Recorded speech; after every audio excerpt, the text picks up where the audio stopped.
አዲስ ዓመት አዲስ ነገር ከሌለው ምኑን አዲስ ዓመት ሆነ? ሁልጊዜም እንደምንለው ከደንበኞቻችን የምንፈልገው እርካታን ብቻ ነው እንላለን። ለአዲሱ ዓመት ደግሞ ከእርካታ ጋር ታላቅ ደስታን ጨመርንበት። ሽልማት እንደ ሁልጊዜው የወደዱትን አዘው ከወዳጆቹና ከቤተሰቦ ጋር ውብ ጊዜን እያሳለፉ 250 ድርሃምና ከዛ በላይ ተጠቃሚ ሲሆኑ የዕጣው ተሳታፊ ይሆናሉ። ኩፖኑ ላይ ስምና አድራሻውን ሞልተው በተቀመጠው ሳጥን ውስጥ ይከታሉ።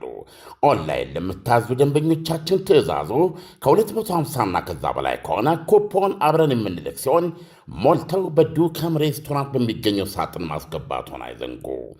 ዕጣው የሚወጣው የአይፎን 17 ፕሮማክሱ ኦገስት 8 ሲሆን BYD ሶንግ ፕላስ ብራንድ ኒው መኪና ደግሞ ሴፕቴምበር 12 ይሆናል።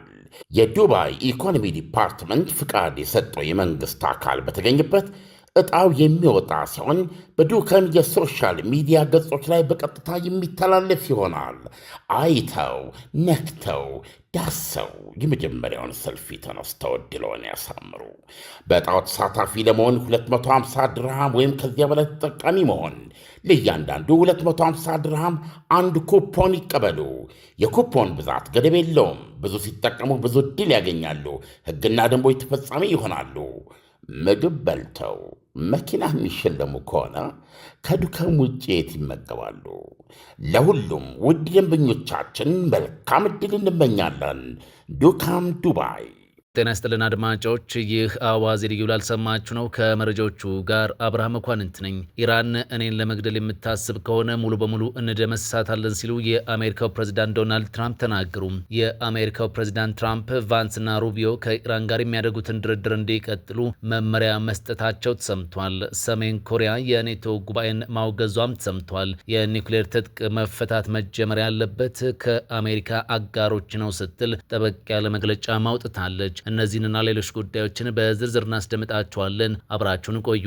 የአሜሪካው ፕሬዝዳንት ዶናልድ ትራምፕ ቫንስና ሩቢዮ ከኢራን ጋር የሚያደርጉትን ድርድር እንዲቀጥሉ መመሪያ ሰጥቷል። ይሄው ድርድርም ዛሬ ቅዳሜ በኦማን ይደረጋል ተብሎም ይጠበቃል። የአሜሪካው ፕሬዝዳንት ዶናልድ ትራምፕ ምክትል ፕሬዝዳንት ጄዲ ቫንስና የውጭ ጉዳይ ሚኒስትር ማርክ ሩቢዮና ሌሎች የመንግስት ተወካዮች ከኢራን ጋር የሚያደርጉትን ድርድር እንዲቀጥሉ መመሪያ መስጠታቸውን ሲቢኤስ ዘግቧል። ፕሬዝዳንት ትራምፕ በምክትል ፕሬዝዳንት ጄዲ ቫንስ፣ በፕሬዝዳንቱ አማች ጃሬድ ኩሽነር፣ በልዩ መልእክተኛ ስቲቭ ዊትኮፍና በውጭ ጉዳይ ሚኒስትሩ ማርክ ሩቢዮ የሚመራው ቡድናቸው ድርድሩን እንዲቀጥል መመሪያ ሰጥቷል ሲል የዜና ምንጩ ገልጿል። ንግግሩ ዛሬ ጁላይ 11 በኦማን ይደረጋል። የኢራኑ የዜና ወኪል ኢርና ቀደም ብሎ እንደዘገበው የሀገሪቱ የውጭ ጉዳይ ሚኒስትር አባስ አራግቺ በሆርሙዝ የባህር ወሽመጥ ዙሪያ ከባለስልጣናት ጋር ለመወያየት ዛሬ ወደ ኦማን ያመራሉ። እንደ ወኪሉ ዘገባ ከሆነ የንግግሩ ዋና ትኩረት በመካከለኛው ምስራቅ ቀጠና ሁኔታ በተለይም በሆርሙዝ የባህር ወሽመጥና በሁለትዮሽ ግንኙነት ጉዳዮች ላይ ይሆናልም ብሏል። ዩናይትድ ስቴትስና እስራኤል በየካቲት 28 በኢራን ላይ ጦርነት መክፈታቸው ይታወሳል። በወቅቱ የነበሩት የኢራን ጠቅላይ መሪ አያቶላህ አሊ ካሚኒ በጦርነቱ መጀመሪያ ቀናት በአየር ድብደባ መገደላቸውም አይዘነጋም። በሰኔ ወር ዋሽንግተንና ቴህራን ሊባኖስን ጨምሮ በሁሉም ግንባሮች ላይ ግጭቶች በአስቸኳይ እንዲቆሙ የሚደነግግ የመግባቢያ ሰነድ ተፈራርሞም ነበር። ቆየት ብለውም ዩናይትድ ስቴትስና ኢራን በኳታርና በፓኪስታን አደራዳሪነት በስዊዘርላንድ ድርድር ጀምረው ነበር።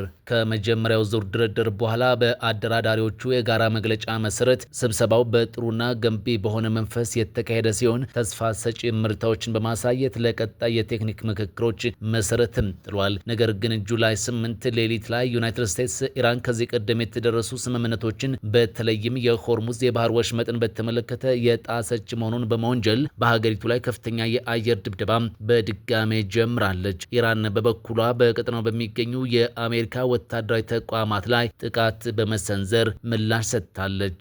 በሌላ መረጃ ኢራን በሆርሙዝ ወሽመጥ የሚያልፉ መርከቦች ላይ ላለመተኮስ በይፋ ቃል እንድትገባ አሜሪካ ጠይቃለች። ኢራን የሆርሙዝ ወሽመጥ እንደሚከፈትና በወሽመጡ የሚያልፉ መርከቦች ላይ ጥቃት እንደማታደርስ በይፋ ቃል እንድትገባ እንደምትፈልግም አሜሪካ አሜሪካ አስታውቃለች። የአሜሪካ መገናኛ ብዙሃን ማንነታቸው ያልተገለጸ ባለስልጣንን ጠቅሶ እንደዘገቡት ቴህራን ለፕሬዝዳንት ዶናልድ ትራምፕ አማካሪዎች በግል በሰጠችው ማብራሪያ መርከቦች ላይ መተኮሷ ስህተት መሆኑን አምናለች። ኢራን ጥቃቱ የተፈጸመው ከቁጥጥር ውጭ በሆኑ ውስጣዊ ኃይሎች መሆኑን አስታውቃለች። ባለፉት ቀናት የተኩስ ልውውጥ ቢያደርጉም ሁለቱም ወገኖች ንግግራቸውን ለመቀጠል መስማማታቸውን ፕሬዝዳንት ትራምፕ አሳውቀዋል። ኢራንና አሜሪካ የፈረሙት የመግባቢያ ሰነድ ቴህራን በሆርሙዝ ሰርጥ በኩል የሚያልፉ መርከቦች ደህንነታቸው እንዲጠበቅ ታደርጋለች። ከሰሞኑ የተነሳው ግጭት የመግባቢያ ሰነዱን ያፈረሰ መሆኑን ሁለቱም ሀገራት ገልጸዋል። በኢራንና በአሜሪካ መካከል የሚደረገው ድርድር እንዲቀጥል መስማማታቸውን የገለጹት ትራምፕ ቀደም ሲል የነበረው የተኩስ አቁም ስምምነት ግን ማብቃቱን ለቴህራን ማሳወቃቸውን ተናግሯል። ቴህራን በመሰረተ ልማቶቿ ላይ ጥቃት የሚፈጸም ከሆነ አጸፋውን እንደምትመልስ አስጠንቅቃለች። ሰሜን ኮሪያ የኔቶን ጉባኤ አወገዘች።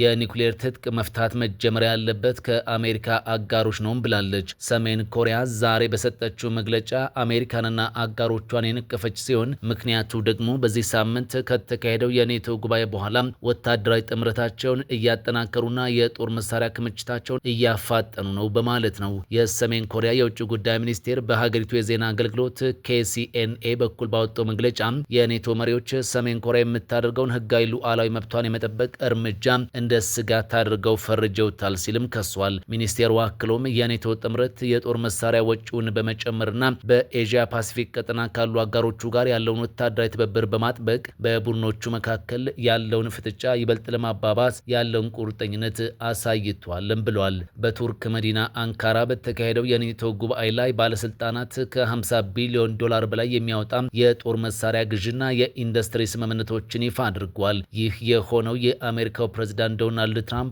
የአውሮፓ አጋሮች ለመከላከያ ጥምረቱ የሚዋጣውን ወጪ በበለጠ ሁኔታ እንዲጋሩ ግፊት እያደረጉ ባሉበት ወቅት ነው። የሰሜን ኮሪያ ተቀናቃኝ የደቡብ ኮሪያው ፕሬዝዳንት በጉባኤው ጎን ለጎን በሰጡት አስተያየት ደቡብ ኮሪያ ከኔቶ አጋሮች ጋር የላቁ ቴክኖሎጂዎችን ጨምሮ በምርምርና ልማት እንዲሁም በጦር መሳሪያ ስርዓቶች ምርት ላይ ያላትን ትብብር እንደምታሰፋ ተስፋ እንደሚያደርጉም ተናግረዋል። ሰሜን ኮሪያ ይህ የኔቶ ጉባኤ ድርጅቱ ለጦርነትና ለፍጥጫ የቆመ መሆኑን ያሳየበት ነው ያለች ሲሆን በአውሮፓና በኤዥያ ፓሲፊክ ቀጠና ያለውን ሰላምና ደህንነት መስዋዕት በማድረግ የራሱን ጠባብ ጂኦፖለቲካዊ ጥቅም ብቻ እያሳደደ ነው ስትል ገልጻለች። ምዕራባውያን ሰሜን ኮሪያ የኒውክሌር መሳሪያዋን እንድትተው የሚያደርጉት ግፊት በማይቀለበስ ሁኔታ ሙሉ በሙሉ አብቅቶለታል የምትለው ሰሜን ኮሪያ በአንጻሩ የኒውክሌር ትጥቅ የማስፈታት ጥረት መጀመር ያለበት ደቡብ ኮሪያና ጃፓን በአሜሪካ ከለላ ስር ሆነው የራሳቸውን የኒውክሌር መሳሪያ ለመታጠቅ ከሚያደርጉት ሙከራ እንዲሁም በኔቶ የኒውክሌር ማጋራት ስምምነት ውስጥ የሚሳተፉ የጥምረቱ አባል ሀገራት ካላቸው የኒውክሌር ፍላጎት ላይ መሆን አለበት ሲል ሚኒስቴሩ ገልጿል። በመጨረሻም ሰሜን ኮሪያ ሉዓላዊነቷን፣ የደህንነት ጥቅሟንና የቀጠናውን ሰላም በኃላፊነት ስሜት ሉዓላዊ መብቷን በመጠቀም እንደምታስከብር ይፋ አድርጋለች። የሀገሪቱ መገናኛ ብዙሃን አርብ ዕለት እንደዘገበው ፕሬዝዳንት ኪም ጆንጉን ወታደራዊ ኃይላቸውን ዘመናዊ ለማድረግ ባስተላለፉት ጥሪ መሰረት ሰሜን ኮሪያ የኒውክሌር ኃይሏን በብዛትም ሆነ በጥራት ለማጠናከር የሚያስችሉ እርምጃዎችን ለመውሰድ ወስናለች። ኢራን እኔን ለመግደል የምታሴር ከሆነ ሙሉ በሙሉ እንደመሳታለን ሲሉ የአሜሪካው ፕሬዝዳንት ዶናልድ ትራምፕ ተናገሩ። የአሜሪካው ፕሬዝዳንት ዶናልድ ትራምፕ በእሳቸው ላይ የግድያ ሙከራ ለማድረግ የምታስብ ከሆነ አሜሪካ በኢራን ላይ ከፍተኛ ወታደራዊ ጥቃት ለመሰንዘር ዝግጁ መሆኗን አስታውቋል። ትራምፕ በግላቸው የማህበራዊ ሚዲያ ገጻቸው ትሩዝ ሶሻል ባስተላለፉት መልእክት የአሜሪካ መከላከያ ሰራዊት ኢራንን ሙሉ በሙሉ ለመደምሰስና ለማውደም ዝግጁ መሆኑን ተናግሯል። አክለውም መሰል ጥቃት ለመሰንዘር ከተሞከረ አፋጣኝ ምላሽ እንዲሰጥ አስቀድሞ የጦር መመሪያ መውረዱንም ይፋ አድርጓል። ለዚህ ከፍተኛ የቃላት ፍጥጫና ውጥረት መባባስም ዋነኛ መንስኤ የሆነው እስራኤል በትራምፕ ላይ ሊሰነዘር የታሰበ አዲስ የኢራን ሴራን የሚያሳይ የደህንነት መረጃ ለአሜሪካ ማጋራቷን ተከትሎ የመጣ ነው። ከዚህ በተጨማሪም ከወራት በፊት የተገደሉት የኢራኑ የበላይ መሪ አያቶላህ አሊ ካሚኒ የቀብር ስነስርዓት ላይ በፕሬዝዳንቱ ላይ የግድያ በቀል እንዲፈጸም ጥሪዎች መቅረባቸው ውጥረቱን ይበልጥ አባብሶታል። በሆርሙዝ ሰርጥ አካባቢ በተፈጠረው ወታደራዊ ፍጥጫ ምክንያት በአሜሪካና በኢራን መካከል የነበረው ጊዜያዊ የተኩስ አቁም ስምምነት በይፋ ማብቃቱን ትራምፕ በዚሁ መግለጫቸው ላይ አስታውቋል። አሜሪካ በዚህ ሰዓት 1000 ሚሳኤሎችን ወደ ኢራን አነጣጥራ በተጠንቀቅ ማቆሟን የገለጹት ፕሬዝዳንቱም ጉዳዩ ከፍተኛ ቀውስ ውስጥ መግባቱን አመልክተዋል። ሩሲያና ቻይና በኢራን ላይ የቀረበውን የተባበሩት መንግስታት ድርጅት የጸጥታው ምክር ቤት የውሳኔ ሀሳብ ረቂቅ ውድቅ ማድረጋቸው ተነገረም። ሩሲያና ቻይና በኢራን የኒውክሌር መርሃ ግብር ላይ የቀረበውን የተባበሩት መንግስታት ድርጅት የጸጥታው ምክር ቤት የውሳኔ ሀሳብ ረቂቅ በቬቶ ውድቅ ማድረጋቸው ተነግሯል። ሁለቱ ሀያላን ሀገራት ውሳኔውን የያዘው ረቂቅ ጽሑፍ ጉዳዩን በዲፕሎማሲያዊ መንገድ ለመፍታት ለሚደረገው ጥረት ምንም አይነት እገዛ አያደርግም በሚል ነው የተቃወሙት ተብሏል። ሞስኮና ቤጂንግ ባወጡት መግለጫ በማንኛውም ሁኔታ በጸጥታው ምክር ቤት በኩል የሚወሰዱ እርምጃዎች አሁን ላይ እየተደረጉ ያሉ ድርድሮችን የሚደግፉ መሆን እንዳለባቸውም አሳስቧል። አክለውም የኢራን የኒውክሌር ጉዳይ መፈታት ያለበት በዲፕሎማሲያዊ መንገድና በዓለም አቀፉ የአቶሚክ ኢነርጂ ኤጀንሲ ማዕቀፍ ውስጥ ብቻ መሆን እንዳለበትም አንስተዋል። የኢራንን የኒውክሌር ስምምነት እንደገና የማደስ እድልን ጠብቆ ማቆየት እጅግ አስፈላጊ ነው ብለዋል። ይህ የሩሲያና ቻይና እርምጃ በዓለም አቀፍ ሀያላን ሀገራት መካከል የኢራንን የኒውክሌር እንቅስቃሴ ለመግታት በሚደረገው አካሄድ ላይ ያለውን ልዩነት በድጋሜ ያሳየም ሆኗል። ሁለቱ ሀገራት በተባበሩት መንግስታት ድርጅት የጸጥታው ምክር ቤት በኩል በኢራን ላይ ተጨማሪ ማዕቀብና ጫናዎችን ከማሳደር ይልቅ ለዲፕሎማሲያዊ ድርድሮች ቅድሚያ መስጠትን እንደሚመርጡ በግልጽ አሳይቷል። አዲስ ዓመት አዲስ ነገር ከሌለው ምኑን አዲስ ዓመት ሆነ? ሁልጊዜም እንደምንለው ከደንበኞቻችን የምንፈልገው እርካታን ብቻ ነው እንላለን። ለአዲሱ ዓመት ደግሞ ከእርካታ ጋር ታላቅ ደስታን ጨመርንበት። ሽልማት እንደ ሁልጊዜው የወደዱትን አዘው ከወዳጆቹና ከቤተሰቦ ጋር ውብ ጊዜን እያሳለፉ 250 ድርሃምና ከዛ በላይ ተጠቃሚ ሲሆኑ የዕጣው ተሳታፊ ይሆናሉ። ኩፖኑ ላይ ስምና አድራሻውን ሞልተው በተቀመጠው ሳጥን ውስጥ ይከታሉ። ኦንላይን ለምታዙ ደንበኞቻችን ትዕዛዙ ከ250ና ከዛ በላይ ከሆነ ኩፖን አብረን የምንልክ ሲሆን ሞልተው በዱከም ሬስቶራንት በሚገኘው ሳጥን ማስገባቱን አይዘንጉ። ዕጣው የሚወጣው የአይፎን 17 ፕሮማክሱ ኦገስት 8 ሲሆን BYD ሶንግ ፕላስ ብራንድ ኒው መኪና ደግሞ ሴፕቴምበር 12 ይሆናል። የዱባይ ኢኮኖሚ ዲፓርትመንት ፍቃድ የሰጠው የመንግሥት አካል በተገኘበት ዕጣው የሚወጣ ሲሆን በዱከም የሶሻል ሚዲያ ገጾች ላይ በቀጥታ የሚተላለፍ ይሆናል። አይተው ነክተው ዳሰው የመጀመሪያውን ሰልፊ ተነስተው ዕድልዎን ያሳምሩ። በዕጣው ተሳታፊ ለመሆን 250 ድርሃም ወይም ከዚያ በላይ ተጠቃሚ መሆን፣ ለእያንዳንዱ 250 ድርሃም አንድ ኩፖን ይቀበሉ። የኩፖን ብዛት ገደብ የለውም። ብዙ ሲጠቀሙ ብዙ ዕድል ያገኛሉ። ሕግና ደንቦች ተፈጻሚ ይሆናሉ። ምግብ በልተው መኪና የሚሸለሙ ከሆነ ከዱከም ውጭ የት ይመገባሉ? ለሁሉም ውድ ደንበኞቻችን መልካም ዕድል እንመኛለን። ዱካም ዱባይ